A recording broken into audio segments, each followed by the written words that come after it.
자, 오늘 말씀의 제목은 선택받은 자 그 능력은 무엇인가 라는 제목으로 하나님 말씀 전하겠습니다. 자, 오늘 말씀을 주의 깊게 살펴보셨다면 이 말씀으로 인해서 사실 충격을 받아야 마땅한 말씀입니다. 어쩌면 그 충격 때문에 혼란에 빠질 수 있는 그런 말씀입니다. 11절을 다시 한번 말씀드리면, 그 자식들이 아직 나지도 아니하고, 자식들이 아직 태어나지 않았습니다. 무슨 선이나 악을 행하지 아니한 때에 택하심을 따라. 이 말씀은 인간의 이성을 마비시킬 만큼 굉장히 강력한 말씀입니다. 하나님이 누군가를 선택하셨는데 한 사람이 태어나기도 전에 이미 무언가를 구별해서 선택을 하셨다라고 말씀을 하시고요, 이 사람이 태어나서 착한 일을 했는지 악한 일을 했는지와 상관없이, 그거와 상관없이 하나님이 선택하셨다라고 하는 말씀을 우리에게 주시고 계십니다. 이 말씀이 왜 충격적일까요? 뒤집어 보면 이렇습니다. 이 말씀을 뒤집어 보면 하나님이 누구를 선택했다라고 하는 것은 누구는 버렸다라고 하는 의미를 담고 있기 때문입니다. 이것이 우리가 생각할 때 이해가 되지 않고 납득이 되지 않는 부분입니다. 이렇게 생각할 수 있습니다. 우리가 아이를 임신했어요. 아이가 태어났습니다. 두 아이가 있는데 하나님이 이 둘 중에 하나는 선택하고 둘 중에 하나는 선택하지 않을 수도 있다라는 말씀으로 받을 수 있기 때문에 그렇습니다. 또 우리 부모님을 생각하면, 부모님이 우리를 키우기 위해서 평생 고생하시고 우리에게 사랑을 베풀어 주셨는데 어머니나 아버지 중에 하나님이 누군가는 선택하지 않을 수도 있다는 결론에 도달할 수 있기 때문입니다. 다른 거는 다 차치하고라도, 그러면 하나님은 나를 선택하셨느냐, 그렇지 않았느냐가 훨씬 더 중요한 문제로 우리에게 다가옵니다. 우리는 열심히 교회 생활하면서 직분도 받고 열심히 다른 사람을 섬기기도 하고 때로는 전도도 하고 많은 일들을 해왔지만, 하나님 앞에 갔을 때 나 너 모르는데, 나 선택하지 않았는데 너 왜 여기 있니? 라고 하면 굉장히 충격적일 거다라고 하는 것이죠. 이 말씀 때문에 셀 수 없는 그런 이단들이 등장하기도 했습니다. 이것은 우리가 태어나기도 전에, 내가 죄를 짓기도 전에 결정된 일이다 라고 성경은 못 받고 있어서 우리를 굉장히 당혹시킵니다. 이 선택받았다라는 이 믿음의 개념이 제대로 정립되지 않으면 우리는 끊임없이 혼란과 갈등과 방황 속에서 신앙생활을 할 수밖에 없을 것입니다. 로마서 9장에 나오고 있는 이 말씀 6절부터 13절까지를 잘 살펴보면 인물들이 등장을 합니다. 하나님이 이삭은 선택하시고 이스마엘은 배제하셨습니다. 그리고 야곱은 선택하시고 에서는 버리신 것 같은 그런 상황을 우리에게 보여주고 계십니다. 그러면 우리는 왜 하나님은 이삭을 선택하고 이스마엘은 버리셨는가라고 질문을 할 수 있죠. 어떤 사람들은 이렇게 대답을 합니다. 한 사람은 본처의 자식이고 한 사람은 서자의 자식이기 때문에 그렇다라고 대답을 하지만, 이 대답이 야곱과 에서에게 가면 무너집니다. 왜냐하면 한 배 속에 태어났거든요. 한 배 속에 있는 아이 둘이 있는데 둘 중에 하나는 선택하기도 하고 한 아이는 선택하지 않은 것처럼 보일 수 있기 때문에 그런 대답이 마땅하지 않습니다. 누군가는 이렇게 설명하기도 하죠. 야곱은 하나님의 말씀 안에 있었다, 순종했다. 에서는 불순종했다라는 식으로 접근할 수 있습니다. 그런데 야곱의 삶을 보면 끊임없이 속이는 자였습니다. 형과 아버지를 속이고 삼촌에게 가서도 계속 속이고 사기당하고 그런 상황 속에 있으면서도 뭔가 행동이 바르게 살았다라고 그렇게 판단되지 않는 부분들이 많이 있습니다. 그럼에도 불구하고 하나님은 야곱을 택하시고 에서는 버리신 것처럼 말씀하고 계십니다. 그 자식들이 아직 나지도 아니하시고 무슨 선이나 악을 행하지 아니한 때에 택하심을 따라. 이들이 태어나기도 전에 하나님은 이미 야곱을 선택하셨고 에서는 미워하셨다라고 성경이 말씀해주고 있습니다. 또 조금 냉정한 부분이 하나가 있는데 말씀이 이렇게 이야기해주고 있습니다. 하나님이 엄마 리브가에게도 그렇게 말을 했대요. 너 뱃속에 있는 큰 자가 작은 자를 섬기리라 라고 하면서 누군가는 선택했고 선택하지 않았다라고 하는 것을 엄마에게도 알려주고 있는 것을 성경이 말씀하고 있습니다. 태어나기 전에 어떤 잘못도 하지 않았는데 하나님은 사랑하고 미워할 사람을 정해두셨다. 13절에 내가 야곱은 사랑하고 에서는 미워하였다 하심과 같으니라. 성경이 왜 이렇게 장황하게 설명하고 있을까요? 하나님께서 사람을 구원하시는 계획은 우리가 착한 일을 하거나 악한 일을 하거나에 상관없이 그 이전에 우리가 이해할 수 없는 수준에서 구원이 결정되었다라고 하는 것을 알려주고 싶어 하시는 것이 하나님의 말씀이기 때문입니다. 문제는 많은 사람들이 이 말씀을 증거할 때 받아들이기 힘들어 합니다. 저항을 하기까지 합니다. 이 말씀 때문에 많은 사람들이 논쟁이 있었고 다툼이 있었습니다. 우리 한번 믿음을 잘 보십시오. 하나님의 말씀에서 보면 죽은 자가 살아나는 것, 예수님이 죽었다가 부활하신 거 믿는 것은 어렵지 않습니다. 우리는 그 믿음 가지고 이 세상을 살아가고 있습니다. 그런데 믿음으로 받아들이기가 힘든 부분이 바로 이겁니다. 누군가는 선택하셨고 누군가는 버리신 것 같다라고 하는 이 말씀은 우리가 받아들이기가 쉽지 않습니다. 그래서 이런 생각을 합니다. 하나님 불공평한 거 아니야? 하나님 불의하신 거 아니야? 라고 질문하고 저항할 것 같으니까 14절에 말씀이 이렇게 말합니다. 그런즉 우리가 무슨 말 하리요?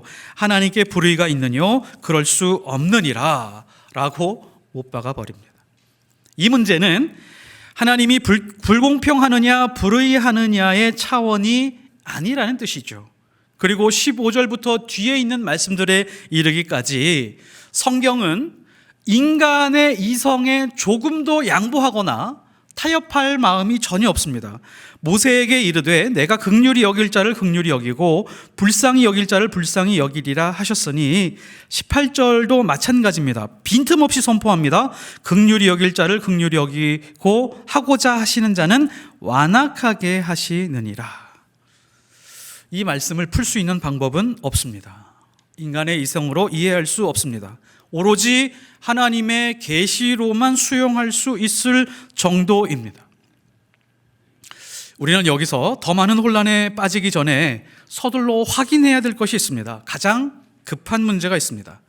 그렇다면 하나님이 나를 선택하셨다라는 것을 어떻게 알 수 있을까요? 내가 택함 받았다라고 하는 증거를 어떻게 확보할 수 있을까요? 아주 쉬운 증거가 하나 있습니다. 그것이 바로 믿음입니다. 내 속에 예수 그리스도의 십자가와 부활이라고 하는 그 믿음이 확실하고 확고하다라고 하면 하나님이 나를 선택한 증거입니다. 말씀에 그런 말씀을 하고 있을까요? 에베소서 2장 8절 너희는 그 은혜에 의하여 믿음으로 말미암아 구원을 받았으니 이것은 너희에게 난 것이 아니요 하나님의 선물이라. 우리가 무엇으로 구원받았다고요? 믿음으로 구원을 받았다라고 말합니다. 그런데 이 말씀을 통해서 알 수 있는 것은 믿음이라고 하는 것은 스스로 내 안에서 스스로 발생되는 것이 아니다라고 하는 것을 전제하고 있습니다. 우리는 착각하면서 살 수가 있는데 내가 하나님을 믿는 것이지 나의 감정과 의지와 지적인 능력을 다 해서 응집시켜서 하나님을 믿고 있는 것이다 라고 하는 착각 속에서 살고 있는데 오늘 말씀은 그렇지 않습니다. 이 말씀은 믿음을 하나님께서 선물로 은혜로 넣어주셨기 때문에 믿음이 되는 것이지 우리의 의지로 될 수 없다는 것이에요. 조금 더 구체적으로 말하면 우리 안에 있는 믿음이라고 하는 것은 하나님이 선물로 우리 안에 심어주신 것입니다. 이게 믿어지시나요? 이 믿음을 가지고 있으면 우리는 선택받은 자입니다. 따라서 십자가와 부활에 대한 믿음이 분명하다면 선택받은 증거라고 할 수 있습니다. 선택받은 사람들은 하나님의 말씀이 들리는 사람들입니다. 말씀이 들리지 않으면 하나님의 은혜를 구하십시오. 은혜로 말미암아 믿음으로 구원을 받는다고 했으니까 은혜를 구하면 하나님께서 믿음도 주십니다. 자, 선택받았다라고 하는 사실에서 우리는 멈출 수가 없습니다. 선택받은 사람에게는 반드시 하나님께서 당연히 주시는 능력이 있습니다. 자, 그렇다면 선택받은 자의 능력은 무엇일까요? 아주 명확하고 확실합니다. 고난을 이길 수 있는 능력과 고난을 통과할 수 있는 능력을 하나님께서 우리에게 주셨습니다. 심지어 고난이 더 많아지고 깊어지고 심해질수록 믿음이 더 깊어지고 하나님과 더 가까워질 수 있는 은혜를 우리에게 주신다는 것이죠. 자, 그런데 이런 것을 우리가 믿고 알고 있음에도 불구하고 고난의 현실로 들어가면 너무너무도 힘겹고 괴롭습니다. 고난의 특성이 있습니다. 고난은 면역이 잘 되지 않습니다. 고난을 한번 당하면 이걸 끝내고 났을 때 너무너무 기쁘잖아요. 고난을 잘 통과했다라고 하면서 그런 면역이 생겨서 다음 고난이 올 때 그 고난을 충분히 잘 넘어갈 수 있을 것 같은데, 고난이 오면 또 똑같이 괴로움과 고통 속에 빠져 들어가게 되어 있습니다. 이것이 바로 고난의 특성입니다. 고난은 두려운 것입니다. 고난 때문에요, 인격이 깨집니다. 고난 때문에 몸이 망가집니다. 넘어지고 파괴되는 경우가 많이 있습니다. 고난 때문에 자살하고 망하는 경우들도 많이 있습니다. 사업이 너무 크게 실패해서 정신적으로 감당할 수 없기 때문에 뇌졸중에 걸린 사람들, 그런 분들도 여럿 보았습니다. 고난이 너무 커서 저주받은 것 같은 느낌으로 살아가는 사람들도 있습니다. 고난이 너무 커서 심지어 하나님을 저주하고 떠나는 사람들도 보았습니다. 그럼에도 불구하고 고난 이후에 다른 결과를 드러내는 사람들이 있습니다. 사드락과 메삭과 아벳느고, 다니엘의 세 친구가 있죠. 금신상에 절하지 않았다는 이유로 풀무불에 들어갔습니다. 풀무불에 들어갔다가 나왔는데 성경은 이렇게 표현합니다. 머리털 하나 상하지 않았더라. 그런데 들어갔다 나왔는데 사라진 것이 있습니다. 무엇이 사라졌을까요? 세 친구를 결박했던 밧줄이 사라졌습니다. 이 사람들을 묶고 있었던 모든 밧줄이 사라지고 나왔을 뿐이지 이 사람의 몸에 아무것도 손상을 입히지 못했었던 것입니다. 하나님이 우리를 고난에 통과하게 하시면서, 고난을 지나가게 하시면서, 때로는 감당할 수 없는 풀무불을 지나가게 하시면서 우리의 영혼과 우리의 삶은 손상 입지 않게 하시고 오히려 결박하고 있었던 밧줄을 태워버리시는 놀라운 일을 우리에게 보여주십니다. 내 안에 있는 불순물과 나쁜 것을 태워버리십니다. 이것이 바로 선택받은 자의 능력이고 믿음을 가지고 있는 자들의 삶입니다. 왜냐하면 내 안에 나쁜 것만 사라질 뿐 좋은 것은 손대지 못하게 하나님께서 지켜주시기 때문입니다. 고난의 풀무불이 선택받은 자의 믿음을 없앨 수 있을까요? 절대로 그렇지 않습니다. 오히려 믿음을 정금같이 만들어 주십니다. 이 믿음으로 담대하십시오. 고난 중에는 하나님께서 하시는 일은 밧줄만 태울 뿐입니다. 하지만 하나님께서 특별히 선택받은 자가 고난을 이기는 능력에서만 멈추게 하지 않으십니다. 이것을 위해서 선택하신 분이 아니십니다. 하나님께 선택받았다라고 하는 것은 고난을 지나서 무언가 해야 될 일이 있다라고 하는 것을 암시하고 있습니다. 내가 너를 왜 선택했는지 아니? 이러한 일을 위한 것이야 라고 하는 목적이 있다는 것입니다. 선택하신 이유가 있다는 것입니다. 그래서 고난을 통과한 것도 아직 절반을 이루지 못한 하나님의 뜻입니다. 이 고난을 지나가면서 우리가 때로는 쓰러질 때가 있죠. 넘어져서 절망스러운 그런 상황이 있겠죠. 그 상황에서 하나님은 목덜미를 잡아서라도 하나님이 하시고자 하는 일, 하나님이 가시고자 하는 그 위치까지 끌어다가 놓으실 겁니다. 심지어 나사로와 같이 죽은 상황이라고 할지라도 하나님은 죽은 자를 살려내서 하나님은 하나님의 일을 성취해 가십니다. 하나님은 우리를 어디로 이끌어 가실까요? 하나님은 우리를 지금 어디로 이끌어 가고 계시다고 생각하고 계십니까? 축복의 자리요? 성공의 자리요? 어디로 가고 있다라고 생각하십니까? 정확하게 버림받고 사랑할 수 없을 것 같은 존재 앞으로 세우십니다. 이게 하나님이 이끌어 가시는 위치이고 반드시 하나님은 그 자리에 세우실 겁니다. 야곱을 한번 보십시오. 하나님이 야곱을 선택하셨다고 했습니다. 에서는 마치 버린 것 같이 미워하셨다라고 합니다. 이게 구원에 대한 포기를 의미하는 것은 아닙니다. 그냥 어떤 특정한 상태에 대해서 말씀을 하고 있는 것이고요. 하나님은 야곱을 선택하신 다음에 누구 앞에 세우냐면 에서 앞에 세웁니다. 하나님이 에서를 버리셨다라고 하면 에서 앞에 하나님의 사람을 세울 이유가 하나도 없습니다. 그냥 버린 채로 그냥 살아가게 하면 되죠. 굳이 야곱을 에서 앞에 세우고자 하는 하나님의 뜻이 있습니다. 야곱은 장자권 하나 때문에 형과 아버지를 속이고 삼촌 라반의 집에서 20여 년 이상을 살았습니다. 결혼해서 잘 살다가 삼촌의 속임수 때문에 못 살겠다 싶어서 고향으로 돌아가는 계획을 세웁니다. 돌아가는 그 과정 중에 무엇이 있었죠? 야복강이 있었습니다. 야복강을 지나서 에서 앞으로 가고 있습니다. 여기서 중요한 부분이 야복강인데 이 야복강에 대해서 한번 잘 생각해 보십시오. 우리는 그동안 야복강에 대해서 이렇게 배웠습니다. 이 야복강이라고 하는 사건은 사실은 에서 때문에 생긴 사건인데 우리는 이 말씀을 이렇게 배우고 듣고 선포하는 사람들이 있습니다. 야복강에서 하나님을 만나라. 야복강에서 하나님과 씨름해라. 하나님이 축복을 주실 때까지 하나님 앞에 부르짖어라.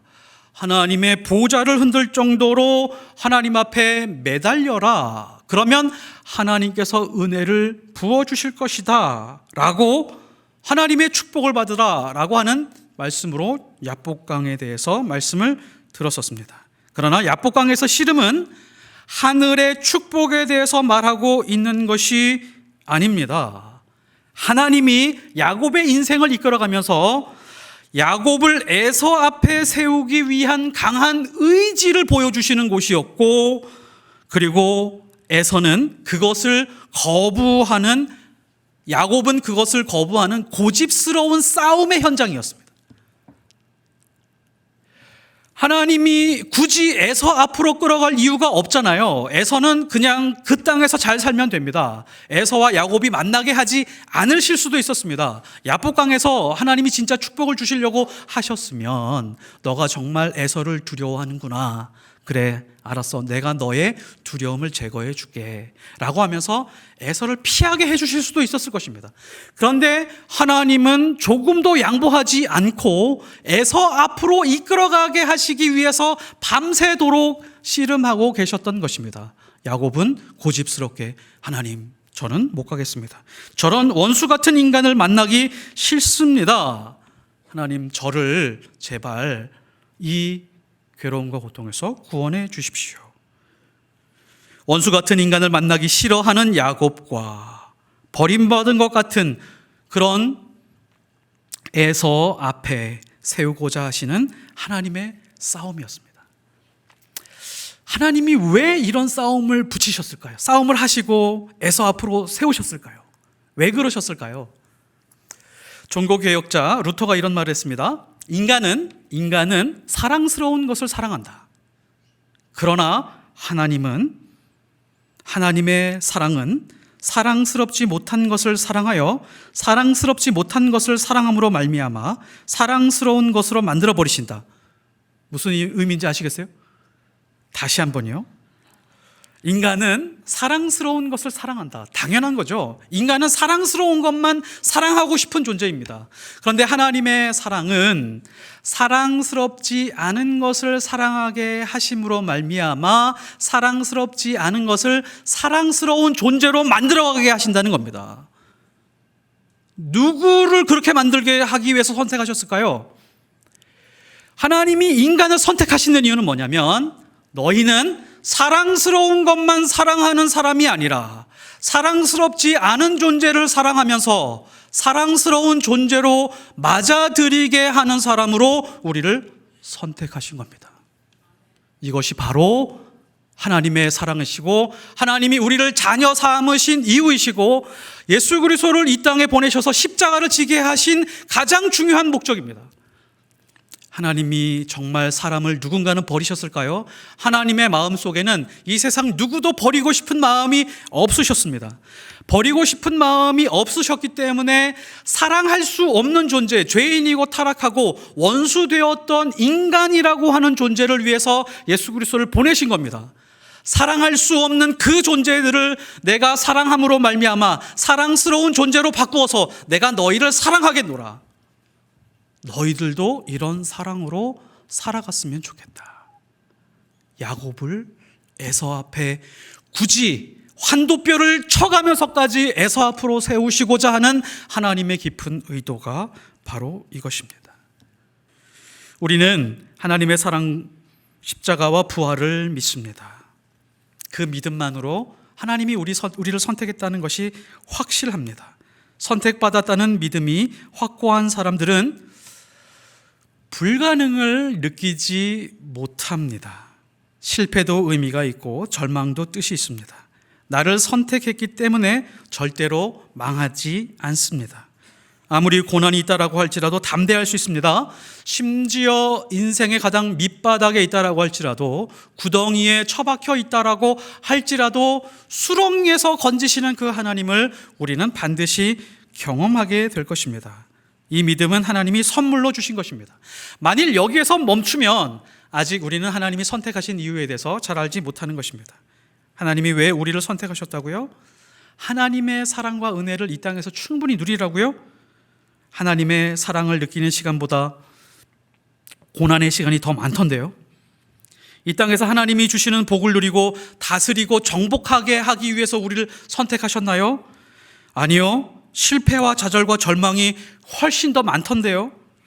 하나님이 우리를 선택하셔서 고난을 지날 수 있는 힘과 능력을 주신 이유는 사랑할 수 없는 존재 앞에 세워서 사랑스럽지 못한 사람을 사랑해서 사랑스러운 사람으로 받아들이는 수준에 이르기까지 우리를 이끌어가게 하기 위한 것입니다. 그 안에서 우리는 하나님의 얼굴을 보게 됩니다. 그 과정 중에서 십자가를 경험하게 되고 부활을 느끼게 됩니다. 그 일을 나타내시기 위해서 우리를 선택하신 것입니다. 이 땅에서 우리가 경험할 수 있는 가장 큰 능력이 바로 이것입니다.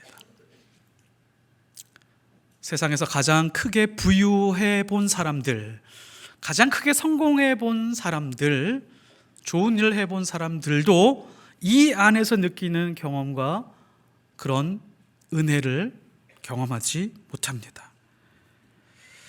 그 안에 성령이 계시고 성령의 충만함이 있고 말씀의 능력이 살아있고 예수님의 사랑이 있고 이 땅에 하나님께서 나를 보내신 이유와 목적에 대해서 알게 되고 경험하게 됩니다.